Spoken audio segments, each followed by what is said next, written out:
Halo guys, yang like video ini saya sumpahin cepat kaya. Assalamualaikum warahmatullahi wabarakatuh. Salam sejahtera untuk kita semua. Mudah-mudahan kita semua dalam keadaan sehat walafiat, dilancarkan rezekinya, dan apapun yang rekan-rekan semua rencanakan hari ini, mudah-mudahan selalu dalam lindungan Tuhan yang Maha Kuasa dan sukses selalu. Baik rekan-rekan semuanya, saya ucapkan terima kasih dan selamat bergabung kepada rekan-rekan semuanya yang sudah mengenal channel Kang Firdy Official.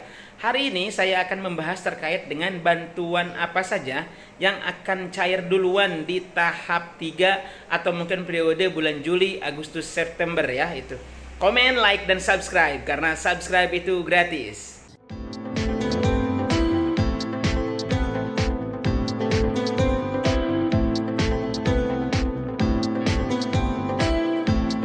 Menjawab beberapa pertanyaan yang dilontarkan di channel Kang Firdy Official. Yang pertama itu adalah terkait dengan apakah bantuan PKH dan BPNT saya masih cair ketika PBI atau mungkin KIS PBI-nya itu mati gitu ya.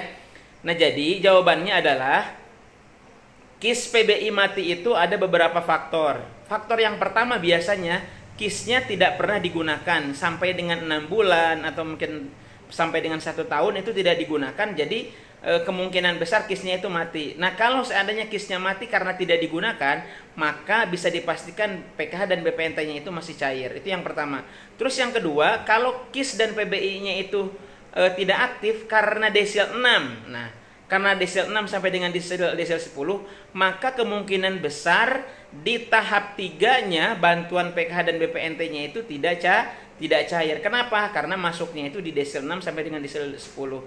Lah, kok bisa desil 6 sampai dengan desil 10 itu bisa tidak cair sedangkan di tahap 2-nya cair? Ya, di tahap 2 itu masih ada masih ada pengecualian bagi KPM PKH maupun BPNT yang belum tersurvei.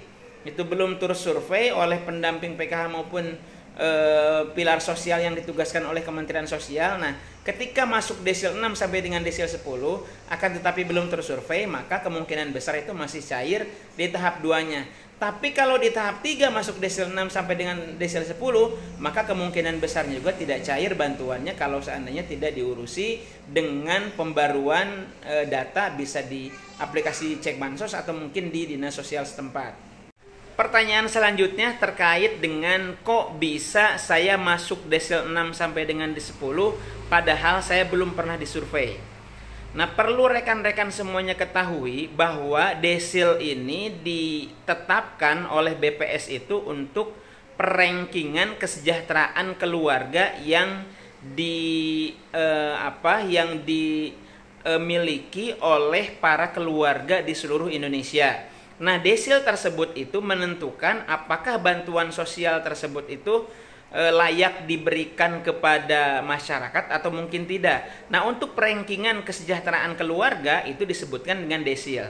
Nah, terkait dengan kenapa bisa masuk desil 6 sampai dengan desil 10 karena belum pernah disurvei, ini data yang digabungkan 3 data, ada DTKS, ada P3KE, dan satu lagi itu ada data Regsosek, digabungkan menjadi satu yang berubah menjadi data SEN, data tunggal sosial ekonomi nasional. Nah, apabila belum disurvei terkait dengan data SEN tersebut, maka itu mengacu kepada survei sebelumnya yang dilakukan oleh BPS, yaitu Regsosek. Bisa tahun 2022 atau mungkin bisa di tahun 2023 awal atau mungkin 2002 akhir. Nah, itu semua bisa mengacu kepada survei yang sebelumnya yang dilakukan oleh BPS. Jadi bagaimana caranya supaya desil tersebut itu nurun atau mungkin sesuai dengan kondisi masyarakat kita, maka harus dilakukan request pembaruan data, baik itu di aplikasi cek bansos atau mungkin datang ke kelurahan.